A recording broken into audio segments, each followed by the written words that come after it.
Thabawan, appreciate you coming on here. Come. Now, before we start, man, I always ask brothers, what's their name mean? What's Thabawan mean? Thabawan means he understands Yeah, or understanding. or Both. understanding. Yeah. Most High in Christ. That's a solid name. All right, everyone gets a excellent name in the UPK, man. All right, so let's start here, right? Where you from? I was born in Los Angeles, specifically the west side of Los Angeles. Mm-hmm. And how long was you there before you moved? I was born and raised in Los Angeles up until around 13, 14. And then I moved from Los Angeles to somewhere about an hour and a half from Los Angeles. That was more calm. It's known as the high desert. Mm-hmm.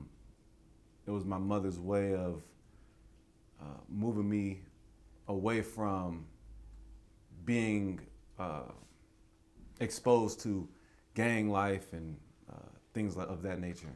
Wow, okay. So your mother, she come from a gang life, or your father come from a gang life or something? Yeah, my mother and my father, who are both from Los Angeles, they both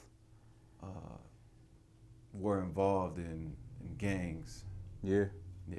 If you don't mind me asking, what gangs were they? My mother was from a Blood neighborhood, and my father was from a Crip neighborhood. Mm. Well, yeah. Yeah. Okay. Was they enemies or something? Yeah, they were rivals. Wow. So they were Yeah. rivals. Yeah, my mother told me that my uncle, her brother, Yeah. wanted to kill my dad Yeah. once he found out my mom was dealing with him. Well, oh. Yeah. Okay. Wow. Okay. Their hoods are like, they hate each other. Yeah. Yeah. Yeah. Okay, I got you. And like for the people, like when you grow up in California, if you come from gang culture, sometimes that happens when a woman deals with someone who's from an enemy hood, and vice versa. So your mom, she moves you out of South Central around what age you said? 13, 14. Okay, so you live in LA till you about 13, 14, then you move. I lived in LA until about 13, 14. However, I spent my summers, I was going to school an hour and a half away, but I spent my summers and a lot of my weekends in Los Angeles still. So it wasn't like I completely left. Oh, I got you. You know what I mean? It was more so during school year. Yeah, I wasn't going to school in Los Angeles. I got you. And if you don't mind me, like, so how was your upbringing as a kid, like coming up, in that area, all the way up until you moved? How was it? Los Angeles? You talking about Los Angeles or? Oh yeah, just your experience as a kid. It wasn't really bad. I was more of a reserved kid. Mm-hmm. I didn't really go out and do much unless I was skateboarding. I was into skateboarding at a young age, so I always was around the skateboarders. Was I around the gangs and stuff like that? Yeah. Yes, I was. Right. Was I in it? No. Gotcha. I was never jumped in or anything of that nature. So like your mother and your father, they kind of kept you away from the gangs. Correct. Your father as well too. Correct. Okay. So like your mother and your father, they was together when you was growing up? No, they was not together. They weren't together when I was even born. Oh, okay. Did you have a stepfather? No. Oh, okay. No. So your mother, she was pretty much single, probably seen the man, but you never seen the man or something. She was seeing men, but it wasn't my father. Got you. It wasn't my father. They broke up. Okay. You know what I mean, my mom, she made it to where I didn't have to go through a really tough childhood. I didn't have like a extremely tough childhood. You know what I mean? She always made sure I had somewhere to live and things of that nature. I got you. So then you around your father as well growing up?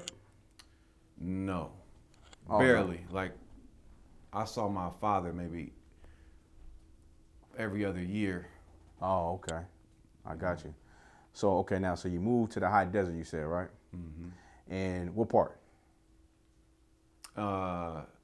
Like borderline Victorville, Hesperia. No, yeah, Victorville, Hesperia. Oh, I got you. So you get up there. And I know that a lot of people from LA move up there. to Victorville, Hesperia area. Maybe from San Bernardino, they move up there.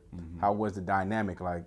Because you coming from LA, so you in the middle of a lot of the city and the gangs. And you go up there and you kind of see kind of the same thing, but watered down. Would you say, or was it watered down, or what would you say it was? 15 years ago, Yeah, 16 years ago, it was completely different. Everybody from LA wasn't moving up there like how it is now. Oh, I got you. Okay. Like living in a city, you can catch the bus to the beach. It's so much to do, so many, attractions. Yeah. As a teenager, when you go to the high desert, it's like the most exciting thing is like the movie theater. Right. Which I love. Right. So, okay. You get up to the high desert, you got this life, and you're seeing new things, I guess, right? Mm-hmm. So you get up there, and now I'm going to transition a little bit. You're getting a little older, and then how do you start seeking, how do you go from you being 14 and being in Victorville to seeking the Lord, or like how does that come about? What did you see, or what did you run into that made you think about God in a sense?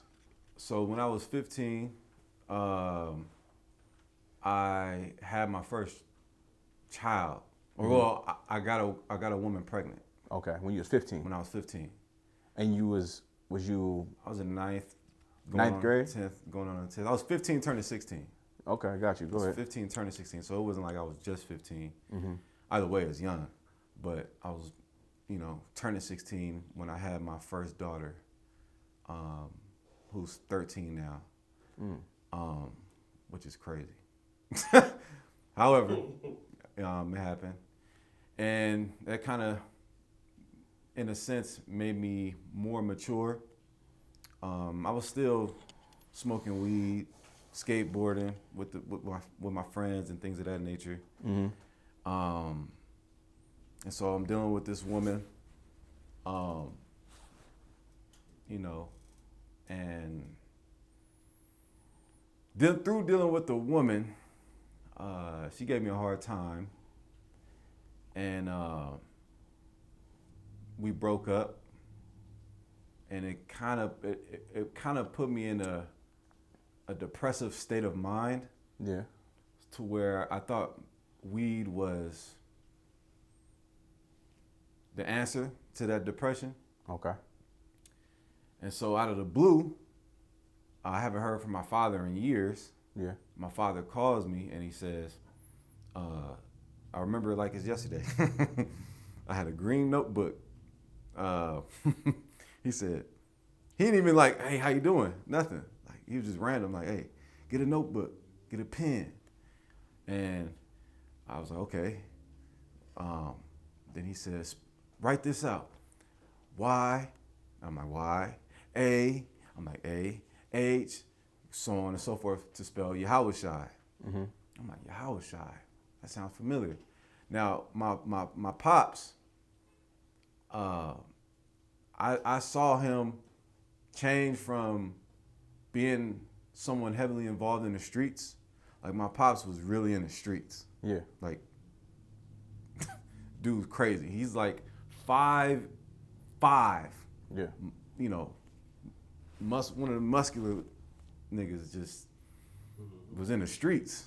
You know what I mean? And I saw, certain things when I did see him. I saw, now I know, like a Mitri or a Shield of David. Like, I have pictures of me about maybe 8 years old wearing his big Shield of David necklace on. You know what I'm saying? So when he spelled out Yahushai, I was like, oh, okay, that sounds familiar. He said that's Christ's real name. You an Israelite, and seek the Most High. And how old was you at this point? I was 16. Okay. So he said, seek the Most High. That's what he said. Right. Okay, go ahead. And from that point, I was curious. So this is when YouTube was first like really booming. Right. Or before it was booming. Gotcha. I I went up on YouTube. I just typed in Yahushai. And the first videos I came across was a group that I later got involved with very heavily. Mm-hmm. What was the group's name? The name of the group was Great Millstone, or otherwise known as GMS. I got you. Mm-hmm. So you search on YouTube and you run into Great Millstone because you typed in Yahushai. I typed in Yahushai, and there was a video of their elder Tahar breaking down how Yahushai's name is Yahushai, and the Most High's name is what the Most High's name is, and I was hooked to that. Yeah. So okay. So you're 16. Mm-hmm. Is the only group you see Uh, while you're on your search? that was the only group I saw. Okay. So you're listening to them on YouTube. You go on YouTube. You start listening to them. When do you be like, I'm gonna give them a call? Is there another group you went into first, or is that the first group you went into? That was the first group I ran into. So how did you get involved? How did you lock in with them? I just would like not check in, but I would comment on the videos like excellent. Yeah. Like great speaking, brothers. Yeah. You know what I mean? Uh-huh. Or I have a question, and so one of their brothers, his name is Mawatazak. Okay. Matazak or Mawatazak. He reached out to me, and he responded to me, one or the other. We got in contact, and he lives nearby, and he was willing to pick me up and take me to camp. Okay. To get me involved, and because I said I want to be in the truth, and they were saying that if you want to be in the truth, you have to be in Great Millstone. And that's your first introduction. That's my first introduction. Okay, solid. So then you go. He picks you up. You go to camp. Tell me about the experience. Whew, man, I haven't thought about this in a long time. Okay. So I'm around 16, probably going on 17. I'm like in the middle of being 16 or whatnot. And my first experience is being picked up. The brother was brotherly, picked me up, and we go to Hollywood and Highland. Yeah. And normally what they would do, you would have to stand outside the camp and, show diligence. But because I was showing diligence weekly, calling, asking questions, and I came off as sincere, which I was, I wanted to follow the Most High. Yeah. They just let me right in the camp. Oh, I got you. So they let put me you right- right in there. Kind of. You was in Hollywood and Highland? Hollywood and What Highland. year is this? Man, was 2024? It's like 2000 and it's like 2011. 11. Okay. So that was your first experience you get into there. So now let's fast forward. You're in the Great Millstone. I'm in Great Millstone. You're in the Great Millstone. How old are you again? 16, 17. 16, 17. All right, and you're in Great Millstone. I'm in there like You rocking it out. I'm in there like every week, every Saturday. Yeah. No excuses. Yeah. I'm there. You're- Throughout the week, we're doing videos. Throughout the week, I'm doing homework assignments because Tahar would give us homework assignments throughout the week. Right. You got to read 1 Samuel chapters 1 through 10, and then at the end of the week, the camp leader, I'm speaking so in our terms. Yeah. The camp leader would give us a homework assignment. You're graded on that homework assignment. And I did all my homework assignments. I'm at every camp speaking. Yeah. I'm at every camp. We are downtown now in Hollywood. We moved from Hollywood back to downtown Los Angeles. They was at downtown before I came. Right. We was in Hollywood and Highland. I'm out there for like maybe 2 years. And one day, we out there teaching, and the police and the SWAT surround us, and helicopters are circling us. Right. And they're like, basically like, surrender your position, like get out of here. Yeah. You know what I mean? And so, that was a day I remember. That just came to my memory right now. Yeah. They circled us, and I want to say they had their guns out. Mm-hmm. I'm pretty sure they did. Or at least clutching them. Yeah. And telling us to move. Another incident, we was out in Hollywood just walking around, and the police just hemmed us up, had us against the wall. Yeah. While people walking by, I think it was after camp. We just stayed around, walking around in Hollywood or whatnot. But then we moved down to downtown Los Angeles, where they were prior. So it was my first time being in downtown Los Angeles with them. Mm-hmm. I'm familiar with Los Angeles, downtown Los Angeles, Venice Beach, whatever. But now I'm out there teaching what they teach. Yeah. I spoke. I was a speaker. I read. I was a reader. But I mainly, after I started first speaking, I didn't really read that much. I was a speaker. Got you. Mm-hmm. So now, and what year is this? 2012, 13 maybe? This is from 11, 12, 13, 14. I want to say up until 2016. I got you. So you in the GMS for that long, and then of course the most famous thing I know for them is having a rape breakdown. Right. That you can rape women. Can you break that down for me? So funny thing is, when I first came in, they didn't teach that. They didn't teach rape. No, they didn't teach rape. When they start teaching rape? They started teaching rape right about the time I left. Yeah? Yeah. But was you still in there when they did teach rape? Yeah, we was. Okay. So we all kind of learned it at the same time.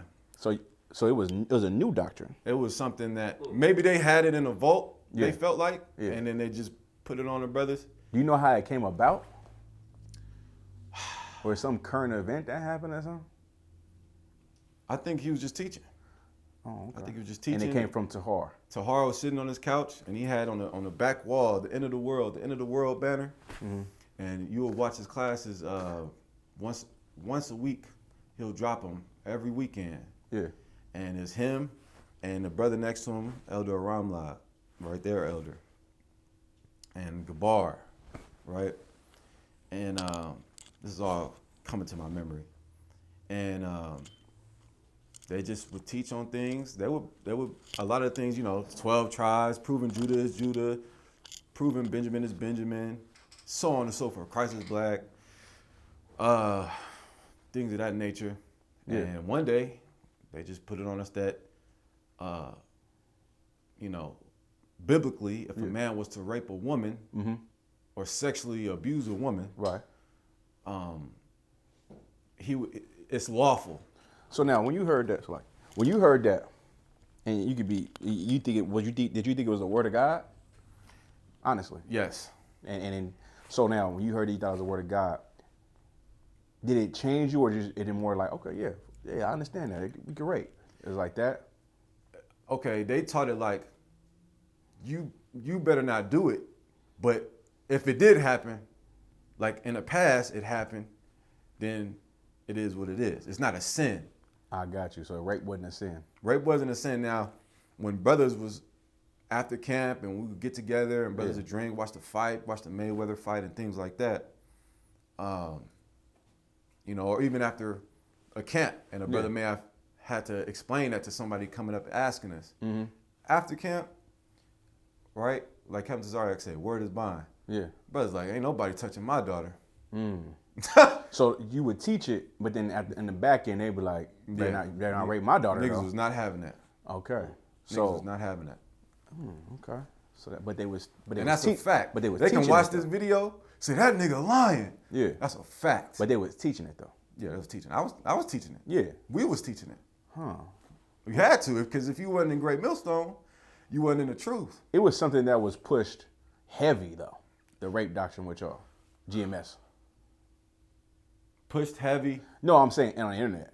Like that was a thing that came up. Because now they have to defend it. Yeah, that's what I'm saying. It was constantly defending it. It's constantly defending it. Right. Now we're not talking about the destruction of America. Now we're talking about this crazy doctrine. Right. Okay. So now they also had a doctrine. They also had a doctrine with concubines, and they thought concubines was women from other races, other nations. So they taught that you could sleep with other women. Right. Did you teach that? Absolutely. Whatever Great Millstone taught up until I left, 2016, 2017. I really believe 16, because after 16, something else happened. I was teaching and believing everything, but there were things I was skeptical on. I started like, I don't know.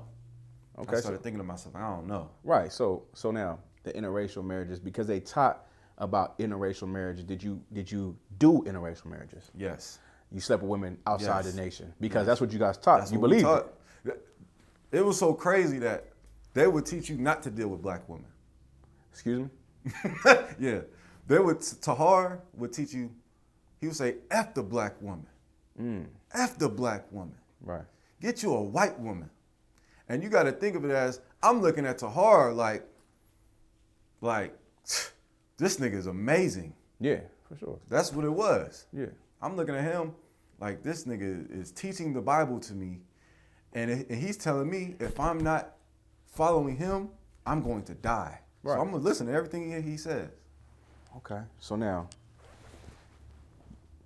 you're hearing these different doctrines. They got a few other doctrines, right? I could tell you. Go ahead. You can sleep with prostitutes. Yeah, hold on. You can- Hold on. Slow down.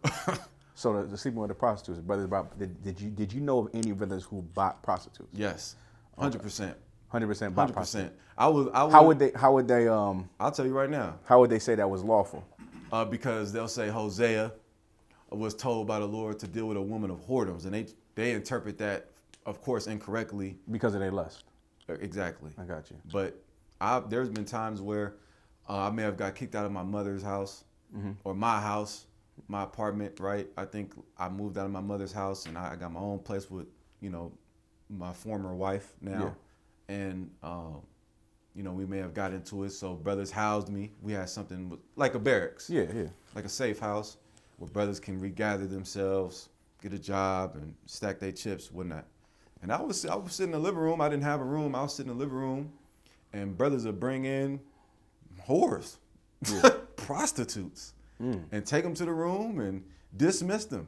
I got you. And they would tell you to deal with a prostitute before, dealing with actually having to be a brother that has to be responsible for a woman. They'll teach you to deal with a prostitute before being a husband.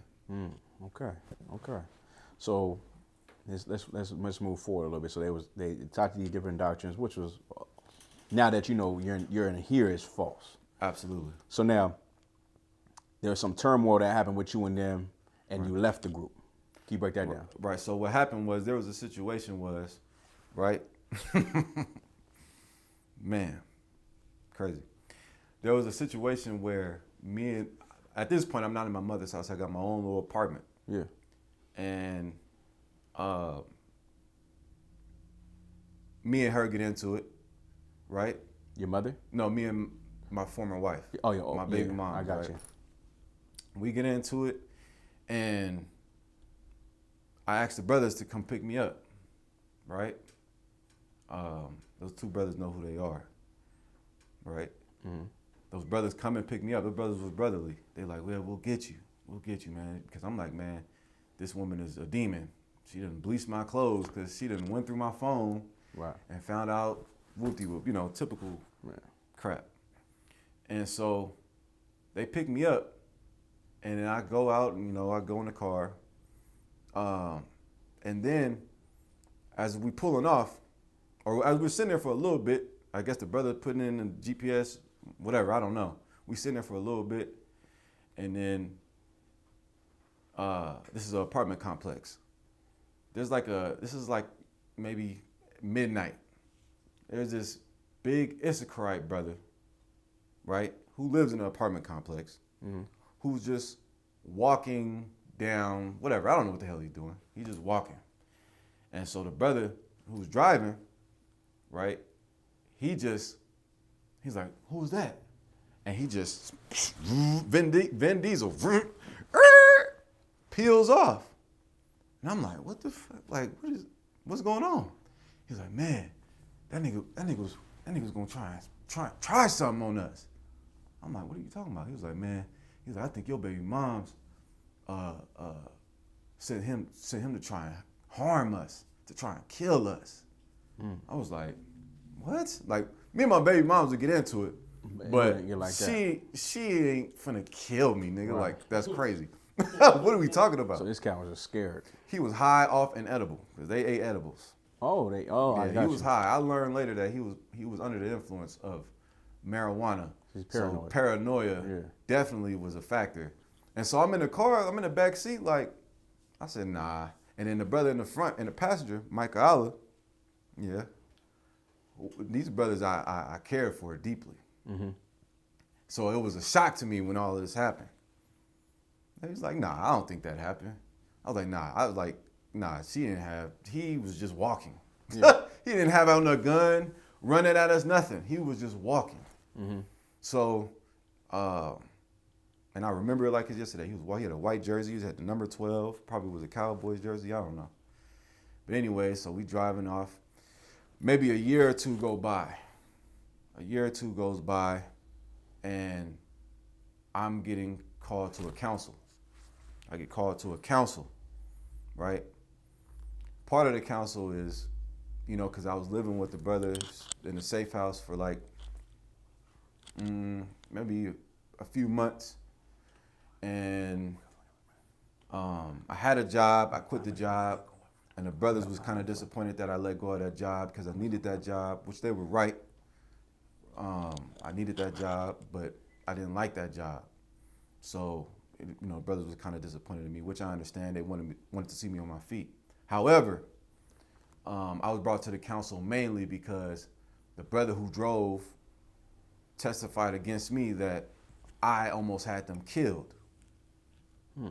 So I get on a council call, and it's, not the name I go by now, of course. Yeah.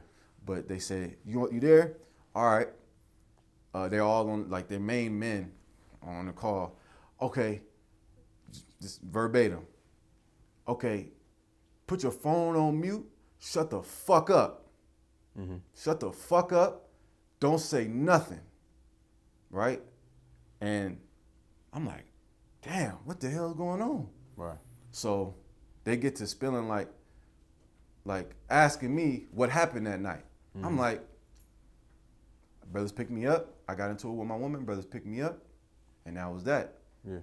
Your brother. Now then they go into brothers saying that your baby mom. You put basically the narrative was being spilled that I put brothers in harm's way and that I almost got them killed. Right. Which was to this day bullshit. Okay. You understand? Not you, sir. It's like, but that was bullshit. And so on the council, I get called. These are men that I've been going to war with for the last 6-7 years. Mm-hmm. Every week, dedicating my life to just being everything it took to be Great Millstone. Right. And I get on the phone, you pussy punk ass nigga, you little ass nigga, you bitch ass nigga, you put the brothers in harm's way. Mind you, this isn't true. Yeah. I can't defend myself. I can't say anything. These niggas is calling me out my name. Nigga called me wicked and evil. I never slept with nobody's wife. I never stole from nobody. Nothing. Mm-hmm. I was just being accused of putting brothers in harm's way, which was not true. So you feel like it was unjust? It was absolutely unjust. So I got suspended. Mm-hmm. I got suspended for 3 months, and within that 3 months, I was told I had to find a good slavery, and I couldn't be with that woman no more. So let me ask you this. So in the scriptures it says like, if you go to a council and you reject the council, you should go in front of the school that you want to take it to the school. You didn't want to do that. What you mean? Okay, like in the scripture it says if you go to a council, right? And in the council, you reject the council. Like you don't agree with what the council said. Now you go in front of the school or the people. Like, did you want to take it there or? Well, the thing was, when I heard how they was coming at me, mm-hmm. right? I took a day to really sit back and think. Okay. Now I'm around 20, 21, 22, give or take, right? Yeah, 21, 22. And I'm like, because I'm with them about 6 years. So I'm like, damn, man, like, why they talking to me like why they coming at me like that? The Bible says in Ecclesiastes 11, where, you're supposed to hear both parties. Right. You understand? You're supposed to hear both sides. I was told I couldn't talk. I couldn't defend myself. Shut the fuck up and just take this judgment. We don't need to hear from you. Okay. Okay, no sweat. So I took a day. One of the members came to my house. Mm-hmm. Next day said, man, maybe not the next day, a couple days later, man, brothers miss you, man. You know what I'm saying? Brothers miss you. Just do your time. I'm like, bro, I'm gonna be honest, I'm not coming back. Gotcha. I'm not coming back. So at that point, I got in contact with my dad again. Hold on. Before you go there, Concept. I want to rewind a little bit. Rewind a little bit. That's a lot. Yeah, for sure. I always want to hit this part. So now you in the GMS before what you just said. You're in the GMS. There's a situation that happens between the ISUPK and GMS. Yeah. You remember that, right? Right. So we was ISUPK and GMS was at war. Yeah. Right. You used to hate the UPK. I was trained to, yes, we did not. Right. We did not. You hated the ISUPK Yes. at one time. Yes. Yeah, because Strongly detested. right, because you were with them, Mm-hmm. and ISUPK was an enemy, Mm-hmm. and it was F everything ISUPK. F, not only ISUPK, everybody. Right. But mainly we was the main enemies. Correct. For sure. Now, I'll tell you this much. Go ahead. When those things started happening, Right. we will watch Commander Junior High the Grill. Right. And we'll watch. Why would you watch it? Why? I'm telling you. Go ahead. Because we was going back and forth. So I want to see what's going on. Yeah. I'm like, I'm team Jim, I'm team Tahar. Yeah. Tahar, get them niggas. Yeah. Right? This is crazy, by the way. Go ahead. Go ahead. Go ahead. Oh, man. Which I thank the Lord for showing me certain things because now I'm here. I'm grateful for it. Damn right. Go ahead. So what opened my eyes, what made me start thinking, when Commanding General Yohana exposed one of their elders, Elder Yohanaba. Anybody that was back then knows this nigga was liking transgender videos on his YouTube because he didn't know that when you like a video, it shows up on your liked playlist. Right.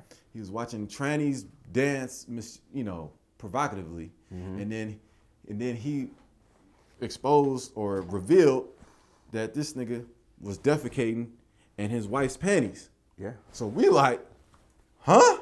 Nah, ain't no way, right? Yeah. And we would sit back, and then throughout the weeks, notice we ain't respond to that. And we like, hey, yo, where is he at? Turns out it was true. Ooh. Turns out it was true, and there was Commander Giuliano, or whoever was editing the videos. I don't know if it was Captain Mashad, Yeah. but he was editing and putting the proof that he was liking transsexual, sexual deviancies, and all that stuff. Man, I'm like, damn. Then I would notice because Great Millstone. I don't know if anybody knows because they're not around anymore. Right. Back then, it was bigger than IUIC. No, they was huge. That was everywhere. Like everywhere. It was everywhere I at remember. that point. I remember. Go ahead. And I'm talking about Germany, New York, Yeah. nigga, everywhere. And brothers would call into the grill. And I'm watching, right? Because at this point, this is another thing I left out. I had gotten in contact with my father some years in me being with Great Millstone, and he asked about how I like it. I said, I like it. He was like, how you like your garment? Like, what garments you wear? I said, I just got, I had like some basic shit on. Yeah. You know what I'm saying? He's like, you wearing a Mitri? I'm like, nah, we don't wear Mitris. He's like, damn. He's like, you got the Shield of David? I'm like, nah, because my pops was, in the school in the early 2000s, late 90s in Los Angeles. Mm-hmm. I was gonna get to that. Right. And so he asked me, he's like, nah, that don't sound like who I used to be with. You know what I mean? Wait, hold on. That's what your father said. Mm-hmm. He asked you all that, and he was like, that don't sound like who I used to be with. Right. Okay. And so now, in my mind, I'm like, okay, this is not who he used to be with. I didn't know there was 1 West and 125th Street and Head Priest Aria. I didn't know all of that history. You didn't know about the original. No. I got you. I didn't Go know. ahead. All I knew was what Tahar taught me. He taught that, it was Aria and then him. That's what he taught. No sweat. Go ahead. In a nutshell, Yeah. that basically, after the split, he was the man left in charge, so to speak. So, if he wasn't, so he was the man left in charge and started a new school. right, Well, I know he went to the House of David. We went to the House of David. He went to the House of David. Everybody knows that history. I wasn't there. I'm just going off of what Of course. they taught, and what I know And then from the house of David, he broke off from the house of David. Through a series of councils, they couldn't agree on whether or not Cornelius was an Israelite or whatnot. And so he left, and then Great Millstone. All right, so now take me back to the part where you was about to talk about what your father saying those things. Yeah, so it just began to, my father just, put some things in my ear that made me like, damn, am I in the right place? So, but I was like, either way, I'm out here, I'm doing the work. Yeah. Doing the work of God. So, basically, I'm like noticing things. They start talking about the rape thing. They start talking about the prostitute thing. And those were really the only two things that I had a problem with that started to bother me. And so after all that happened, I'm like, after the council and everything and how I was judged incorrectly, how I was beat by men I called my brothers, right. Beat on by men I loved, because I love these brothers. For sure. I went to war with these brothers. I was vulnerable to these brothers because I trusted these men. These brothers invited me around their children. Yeah. So when they treated me like that, it was unjust. I got you. Because what I was being charged on was not true. Sidebar real quick. Did they have what kind of wives did they have? Black women? Some of them. Oh, okay. Some of them. I left. One of them, murdered him. One that murdered his own wife. Yeah. He wasn't. To be fair, he left. Yeah, he got kicked out. Okay. He got kicked out. He unalived one of his wives. Whatever. It's unfortunate. But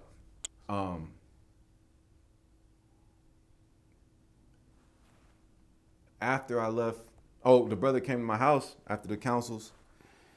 I'm like, the brothers miss you, man. Would you just do your time? I'm like, I'm not coming back. At this point, I talked to my dad, and he told me names of men he used to deal with back in the day. And one of those names was a brother by the name of Thabawan. Priest Thabawan. Right, that's his name on YouTube, Priest Thabawan. Right. I get in contact with him. I don't know how the brother found out, or maybe it's because I told the brother, now that I think about it, that I'm not coming back. The brother called me and said, or he texted me and said, don't worry about coming. Don't worry about your 3-month suspension. You're kicked out. And I texted him, I said, I wasn't coming back. I'm leaving. Yeah. So they could say they kicked me out, whatever, floats your boat. I left. Right. I left because I saw that how they treated me wasn't right. And I thank the Lord for opening my eyes. So you get with Priest Thabawan? Thabawan. All right, so you get with him because now you're done with GMS. Boom, your father tells you about the brother he used to deal with back in the day. You call him, and boom, tell me about that. I contact him on YouTube, asked for his number.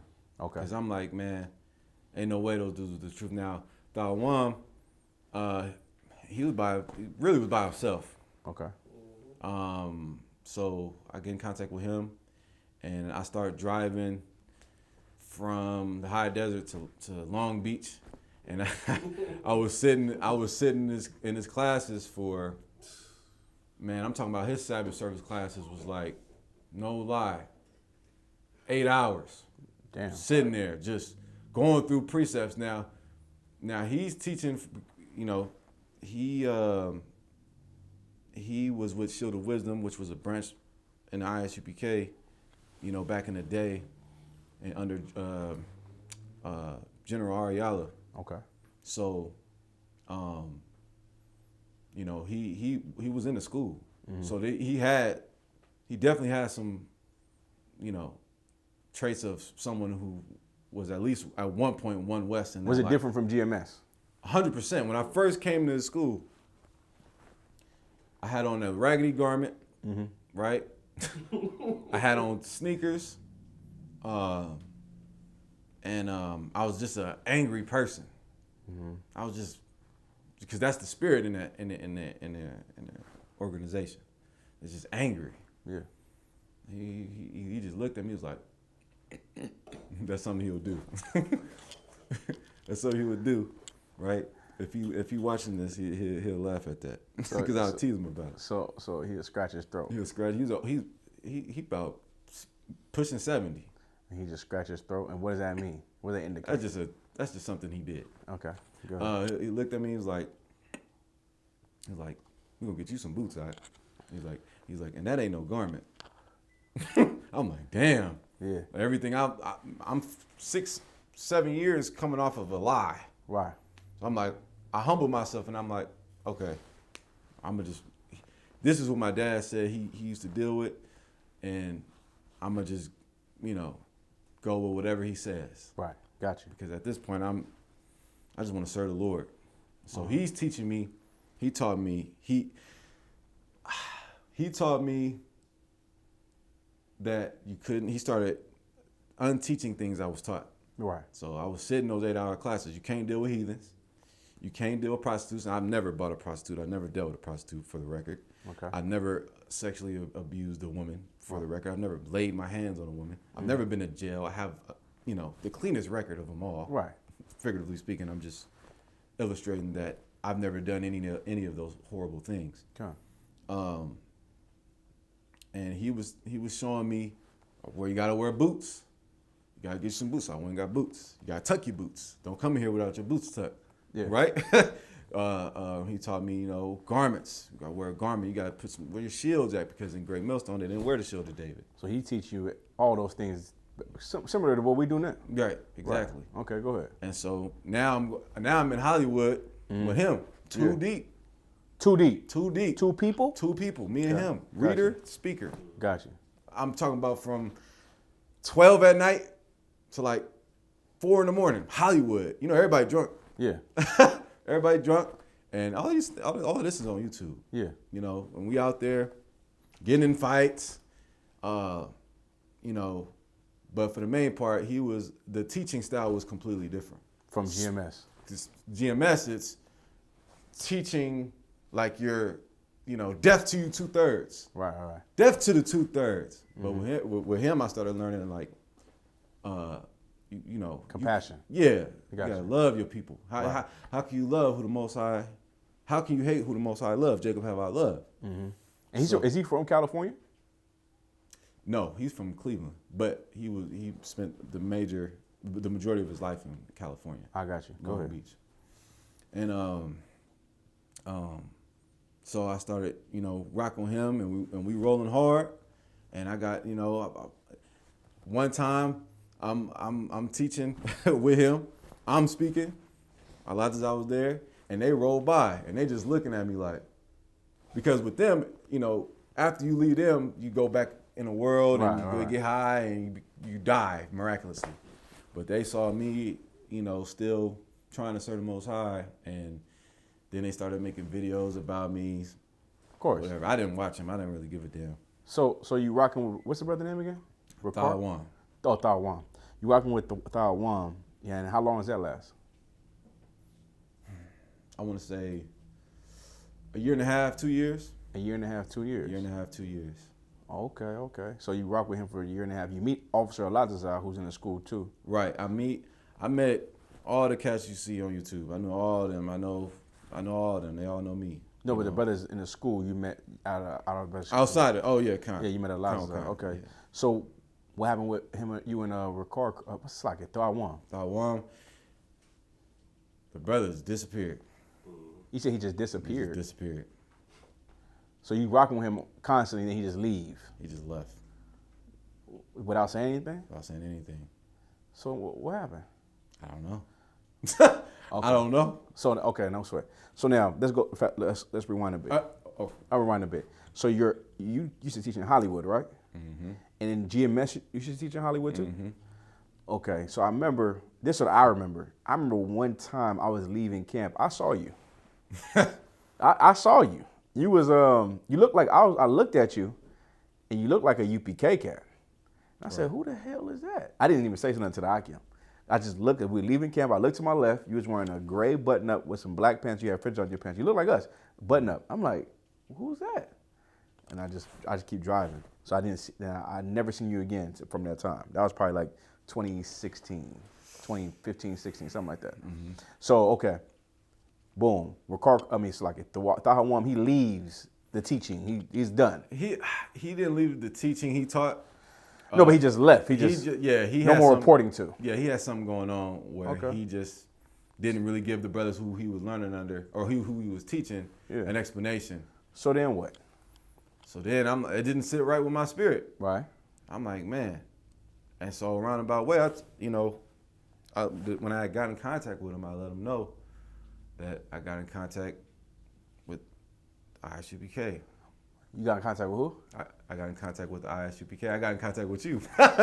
So why though? Why did you want to get in contact with ISUPK? Because one time you were enemies. You left that alone because you got with Thabawan. Thabawan came from the ISUPK. Got you. But why did you want to get in contact with the ISUPK? I wanted to get in contact with the ISUPK because all Thabawan would talk about is his time in the ISUPK. Is that right? Yeah, I was a 3-shield general. I was around Orion. I call you. Did you just do an impression with the scratch in the throat right now? Yes, I can't help That's it. hilarious. That was funny. So all he talked about was the ISUPK. Yes. So you said, well, damn, I got to call them. Right. So when he disappeared, you called Thabawan and said, I'm going to contact the ISUPK. Correct. And how'd that go? He didn't disapprove it. What'd he say? Basically, he understands. Okay.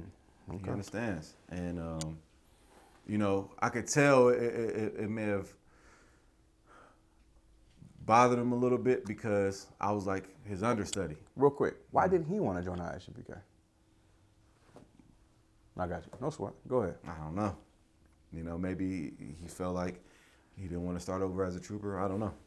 Yeah. I can't, speak for him. I understand. But that brother showed me a lot of things. I don't want to take that away from him. As far as I felt like for me, looking at it in hindsight, Yeah. I feel like the Lord was just getting me ready to be here. Can I tell you something, right? I'll share something with you. Because both of y'all, Alatazar and you, both came from that. Like, you guys came already ready-made officers that had a weight. You understand? Right. Like, you know what I mean? Mm-hmm. I seen that. Of course, but as being a camp leader, you got to go through the process. Right. But I seen that you guys are already officers, but you got to just you got to wait and go through that process of becoming an officer and a priest. But I seen it. I was like, oh, these guys, they know the salute. They knew breakdowns, right. So I seen that, but I can't give it to you. Right. You know what I'm saying? That was the thing. Mayim Shabbat. Right. Circling up. Knowing the salute in itself is like, who are these guys? Right.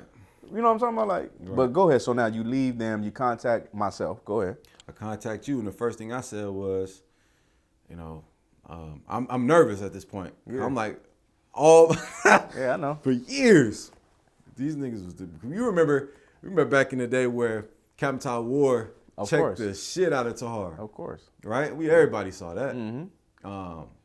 And basically told him, you got a problem with Commander General Yohana? You go to Commander General Yohana, you tell him. Yeah. I don't gotta go nowhere. Yeah. Right? Yeah, the finger right in his face. Yeah. And then like Commander General Yohana called Wind Horse. Yeah. Wind bitch. Wind bitch. Yeah. Man, that's old, man. That's old. So now, damn, that's crazy. You get in contact with us. I remember, if you don't mind me sharing this, you trying to explain yourself about like, man, like, I hate the ISUPK and I was an enemy of y'all, but I think I told you for sure. I was like, hey, don't worry about that.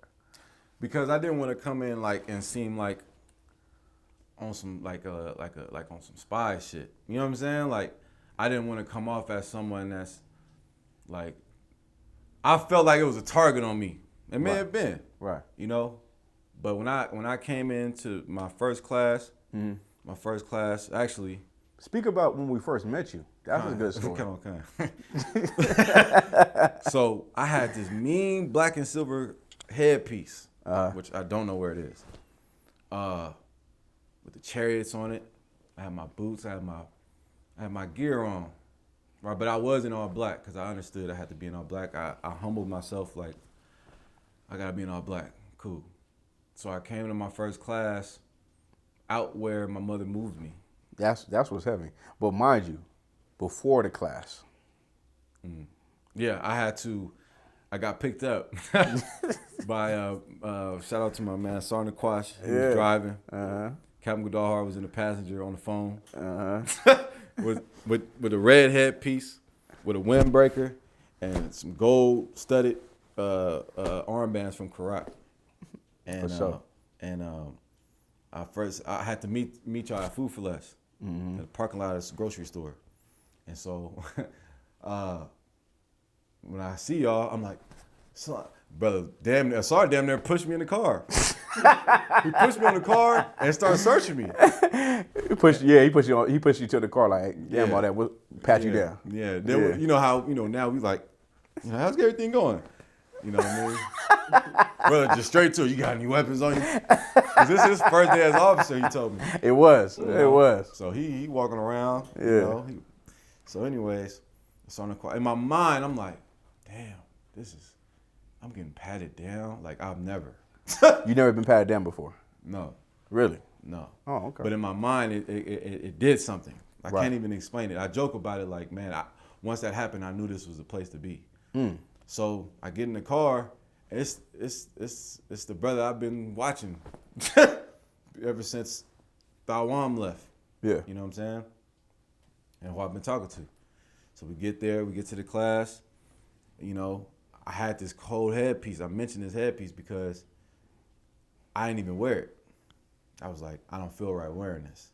I can't come in here like I know something. Right, there you go. I came in there like I knew nothing.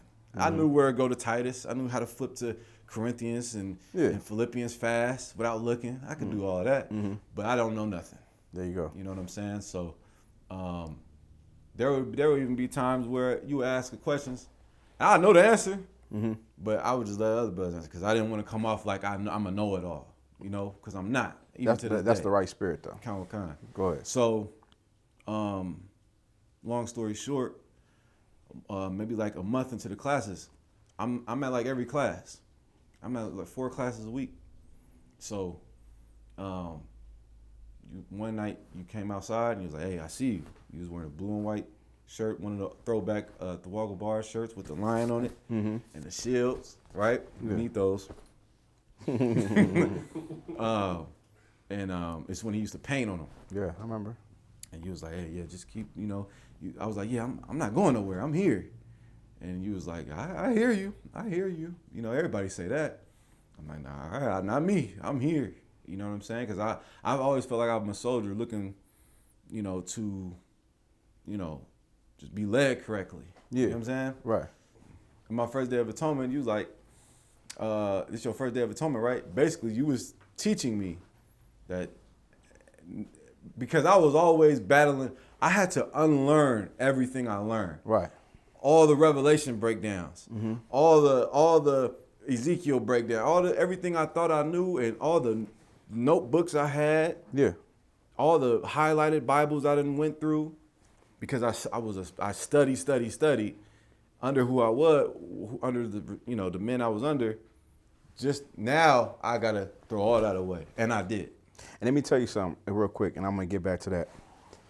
Like, it's something. The last interview I did with a warrior, he said, "Man, it's crazy to build a reputation, and you're this person for so long, and throw that all out the window and start over again."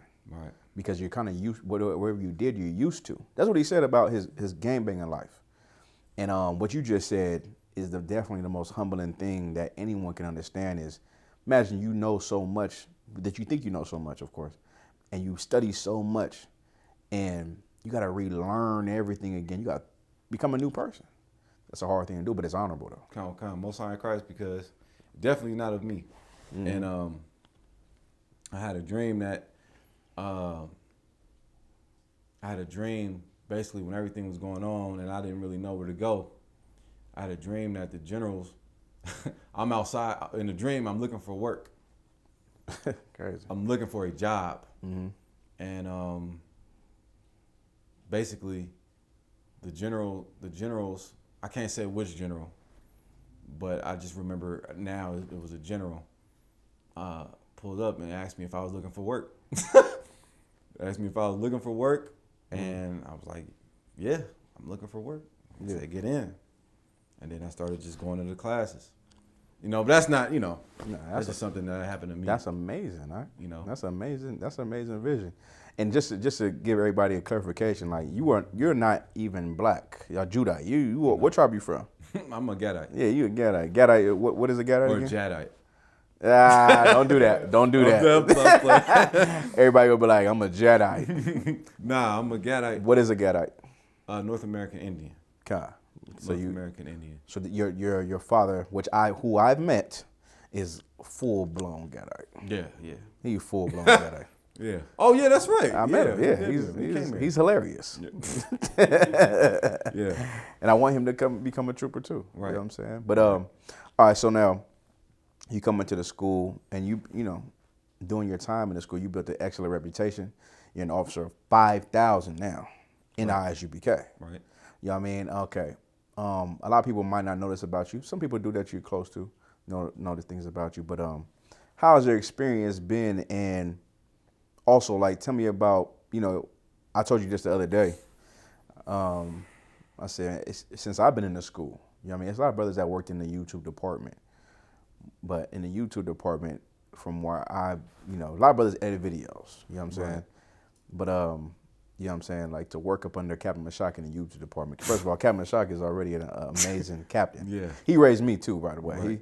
He one of the captains who raised me up. You know what I'm saying? So I know about him, and I know his reputation.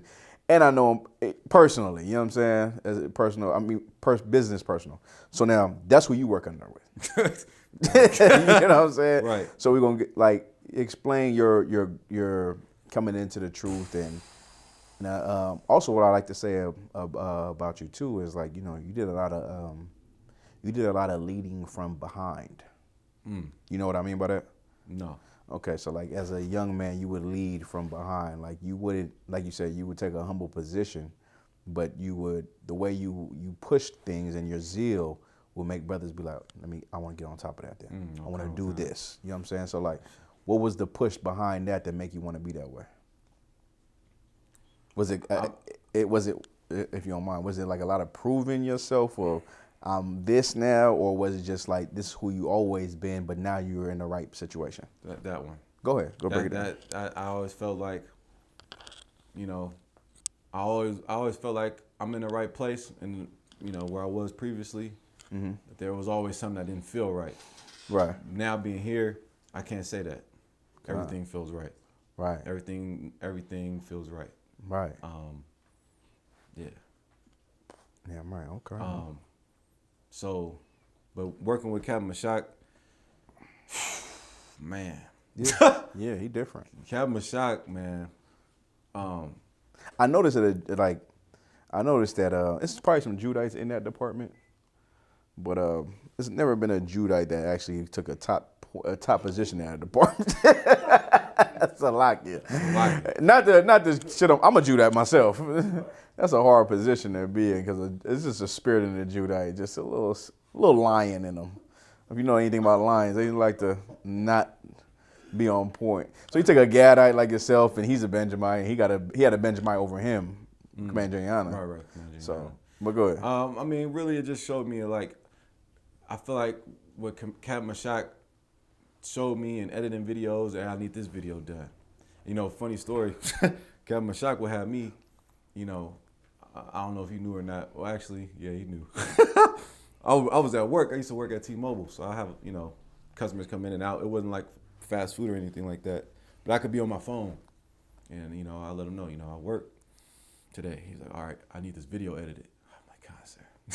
Yeah. I'll get it edited. Yeah. And then at one time, a customer was, coming in to pay a bill or something, and he needed the video, and I was like, sir, I just got to deal with this customer real quick.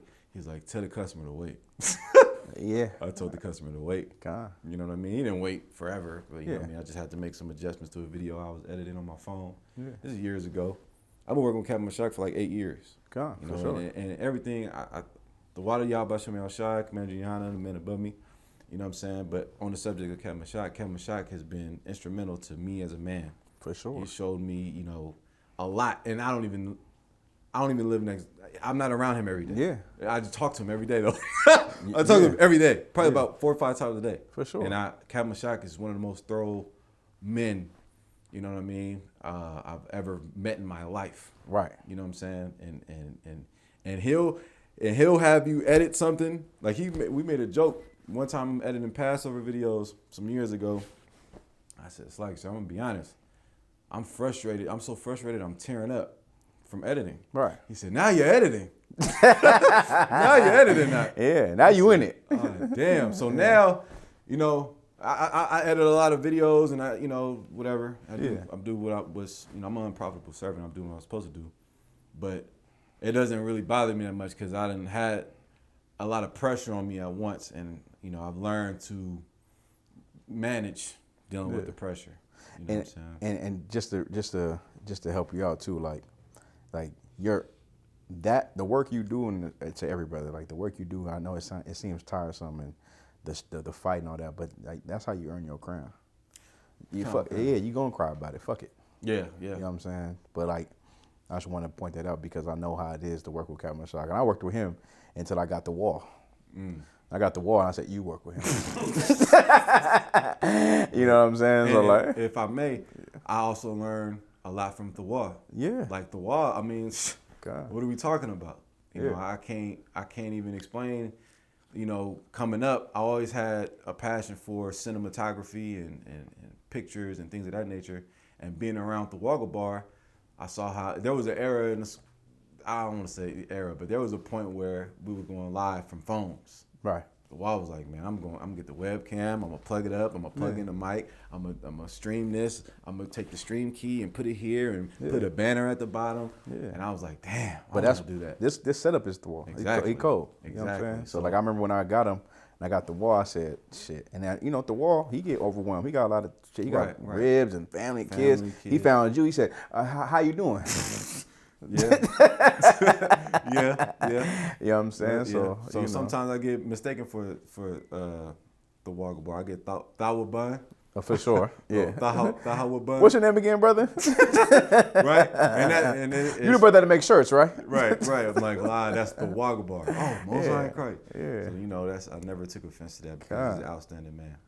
For sure. So yeah, just to wrap it up here is just like, you know, my main thing I want to hit with the people is bringing you on here just to show that, you know, you came from a life of being in different Israelite groups. Right. You know what I'm saying? You was in different Israelite groups, and ain't nothing wrong with that. In our mind, as a priest, like, you just is in the world. You know what I'm saying? Right. And you was in the world. Like, you might have known how to salute in the Bible and all that, but you was in the world regardless.